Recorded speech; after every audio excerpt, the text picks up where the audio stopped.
कहते हैं कि श्री कृष्ण का जीवन ये सिद्ध करता है कि त्याग, प्रेम और संयम से बड़ा कोई धर्म नहीं है। उन्होंने राधा से प्रेम किया लेकिन मोक्ष का मार्ग चुना। उन्होंने द्रौपदी की रक्षा की लेकिन कभी उसके अधिकार में बाधा नहीं बनी।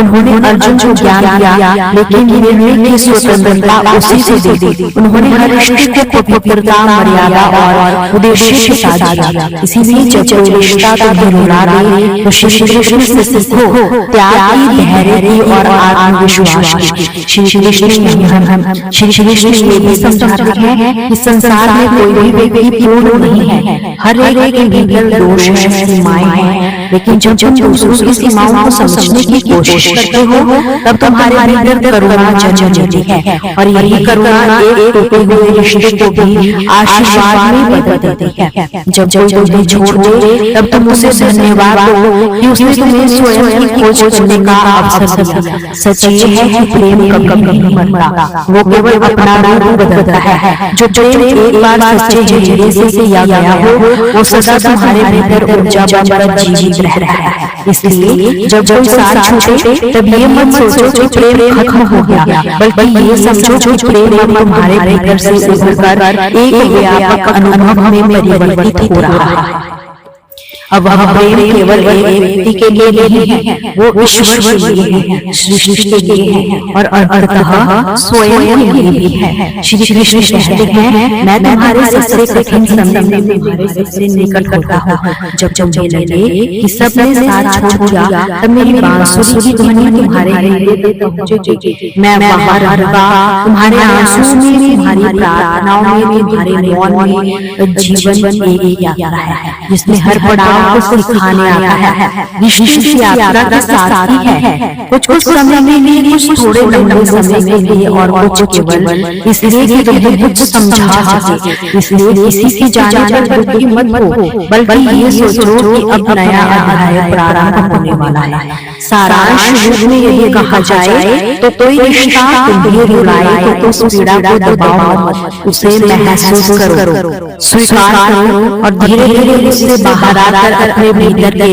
ईश्वर को पुकारो। श्री कृष्ण तुम्हें अकेला नहीं छोड़ेंगे, वो तुम्हारे हर आंसू को सुनते हैं, हर पीड़ा को समझते हैं और हर हल्की उम्मीद को प्रेम से भर देते हैं। वो तुम्हें फिर से खड़ा करना चाहते हैं, मुस्कुराना सिखाना जानते हैं और ये समझना जानते हैं कि जो हो गया वो केवल समय का एक भाग था, लेकिन जो तुम्हारे साथ रहेगा वो है तुम्हारा आत्मबल, तुम्हारा प्रेम और तुम्हारा कृष्ण। जब रिश्ता रुलाए तो श्री कृष्ण की वाणी को याद रखो, जो चला गया वो संयोग था, जो मिला वो प्रारंभ है, लेकिन जो रह गया वही आत्मा का सत्य है। और मैं तुम्हारे भीतर उसी सत्य में हूँ। जब हम अकेले रहना सीखते हैं तो हम अपने भीतर की असली पहचान खोज पाते हैं, आत्मविश्वास और शांति प्राप्त करते हैं। ये अकेलापन ही हमें जीवन की सच्ची समझ और स्थायित्व प्रदान करता है, जिससे हमारी वैल्यू अपने आप बढ़ जाती है।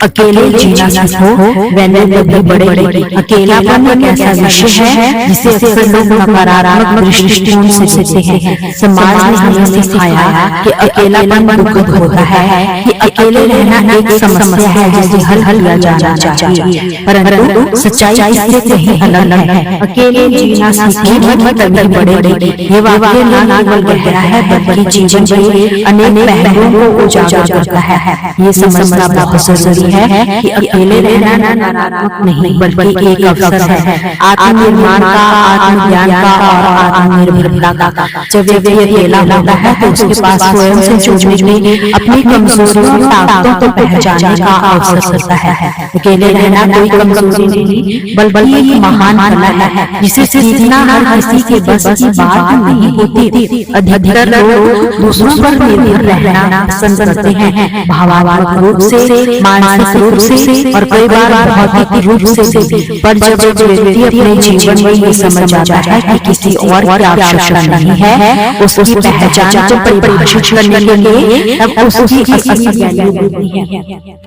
जब हम अकेले होते हैं तो हम अपने आप से बातें करते हैं, अपने भीतर झांकते हैं, अपने अतीत को, वर्तमान को और भविष्य को समझने की कोशिश करते हैं। ये आत्मचिंतन हमें जीवन के उन पहलुओं से परिचित कराता है जो शायद शरीर में रहकर कभी स्पष्ट नहीं होते। इस दुनिया में हर महान व्यक्ति किसी न किसी समय पर अकेलापन से गुजरा है, चाहे वो गौतम बुद्ध हो जिन्होंने संसार छोड़कर जंगल की ओर रुख किया, या स्वामी विवेकानंद जिन्होंने अकेले ही भारत का नाम विश्व में रोशन किया, या फिर महात्मा गांधी जिन्होंने अपने सिद्धांतों के लंबा संघर्ष अकेले ही शुरू किया। इन सबका जीवन इस बात का प्रमाण है कि अकेलापन कोई अभिशाप नहीं बल्कि एक साधन होता है। अकेले रहने का सबसे बड़ा लाभ ये है कि आप स्वतंत्र हो जाते हो। जब आप किसी पर निर्भर नहीं रहते तब आप अपने निर्णय स्वयं लेते हो। आपके जीवन की दिशा और दशा आपके हाथ में होती है। आप अपने समय के स्वामी होते हो और आपको किसी से उत्तर देने की आवश्यकता नहीं होती। ये स्वतंत्रता एक अनोखी शक्ति देती है जिससे आत्मविश्वास बढ़ता है और निर्णय लेने की क्षमता मजबूत हो जाती है। अकेले रहने से आपको ये समझ आता है कि सच्ची खुशी और सच्चा सुकून आपके अंदर ही है। जब आप अकेले होते हो तब आप बाहरी चीजों से खुशी ढूंढना बंद कर देते हो और अपने अंदर झांकते हो। यही वो क्षण होता है जब आप अपने जीवन के उद्देश्य को समझने लगते हो। अकेलापन में व्यक्ति को सबसे अधिक आत्मज्ञान आता है। जीवन के शोरगुल में भीड़ की चहचहाहट में इंसान स्वयं को भूल जाता है, लेकिन जब वो अकेला होता है तब उसे अपनी आत्मा की आवाज सुनाई देती है। ये आवाज उसे उसकी असली पहचान की ओर ले जाती है। ये भी ध्यान देने योग्य बात है कि जब आप अकेले होते हो तब दुनिया आपको गंभीरता से लेने लगती है। जब लोग देखते हैं कि आप किसी के सहारे बिना किसी मजबूत और स्थिर है तब वे आपको सम्मान देते हैं। लोग अक्सर सोचते हैं कि अगर वे अकेले हो गए तो उनका जीवन बेरंग हो जाएगा, पर सच्चाई यह है कि अकेले रहकर भी आप एक रंगीन, समृद्ध और सफल जीवन की शुरुआत कर सकते हैं। दोस्तों, आपसे फिर मुलाकात होगी भगवान श्री कृष्ण के अनमोल विचारों के साथ। हमसे जुड़े रहने के लिए चैनल को सब्सक्राइब जरूर कीजिए, कमेंट सेक्शन में जय श्री कृष्ण जरूर लिखिए।